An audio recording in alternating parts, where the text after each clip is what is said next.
कुछ रास्ते जो जाते हैं किसी अनजाने डर की तरफ।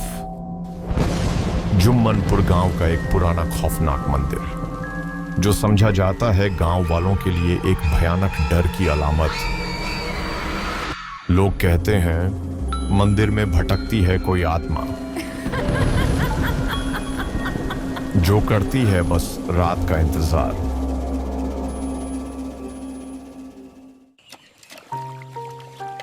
गांव के लोग दिन भर खेतीबाड़ी करते और शाम होते ही अपने घरों को वापस लौट जाते।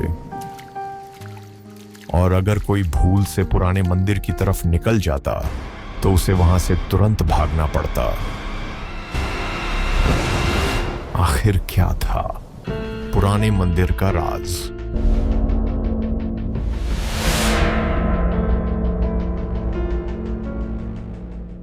गांव की नई उजली सुबह। यह है राधा, गांव के स्कूल की नई टीचर जो आई है गरीब बच्चों को शिक्षा देने के लिए। स्कूल से घर जाते हुए राधा को दूर वही खौफनाक पुराना मंदिर दिखाई देता है जिसे देखकर कुछ लम्हों के लिए उसकी भी सांसें रुक जाती हैं। कुछ तो ऐसा था उस मंदिर में जो उसे अपनी तरफ खींच रहा था। अगली ही सुबह राधा ने कुछ गांव वालों को जमा किया उस मंदिर के बारे में जानने के लिए, मगर गांव वालों ने कुछ भी बताने से साफ मना कर दिया और वहां से चले गए। मगर एक बूढ़ा जो राधा की बातें दूर खड़ा सुन रहा था, रात होते ही राधा के घर की तरफ चल पड़ा। राधा सोच में गुम थी। आखिर ऐसा क्या राज है पुराने मंदिर का कि गांव वाले भी कुछ बताने से डर रहे हैं? राधा सोच ही रही थी कि इतने में वह बूढ़ा उसके घर आ पहुंचा और राधा हैरानी से उस बूढ़े को देखने लगी। बूढ़ा आदमी बोला, गांव वाले जानते हैं मगर बताएंगे नहीं। मैं तुम्हें बता सकता हूं कि पुराने मंदिर का राज क्या है। राधा तो चाहती थी कोई उसे बताए।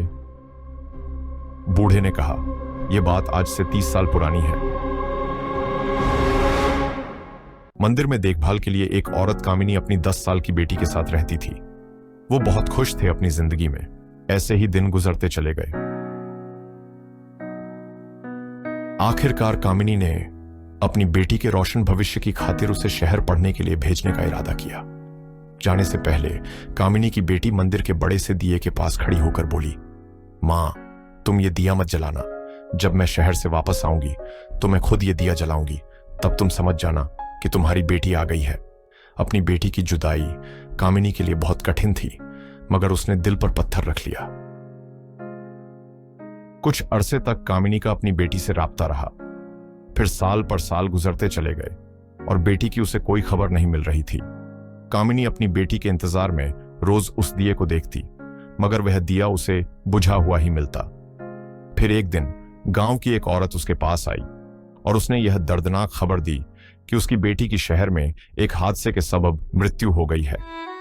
यह सुनकर कामिनी फूट फूट कर रोने लगी, मगर उसका इंतजार खत्म नहीं हुआ। न जाने क्यों कामिनी को लगता था कि एक दिन उसकी बेटी जरूर वापस आएगी, क्योंकि उसने वादा किया था।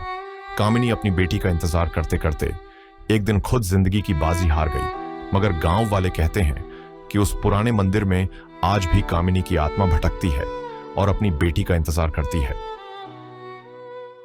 उस मंदिर की कहानी सुनने के बाद राधा के दिल में खौफ कम और दर्द ज्यादा जाग उठा था। फिर अगले दिन घर वापस आते हुए बारिश और तूफान में राधा के कदम भटक गए और जाने अनजाने वह उसी खौफनाक पुराने मंदिर की तरफ बढ़ने लगे।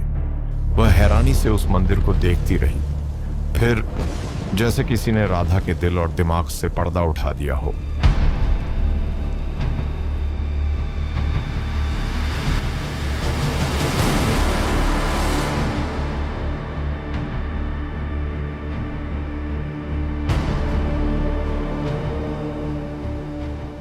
राधा अब सब कुछ जान चुकी थी।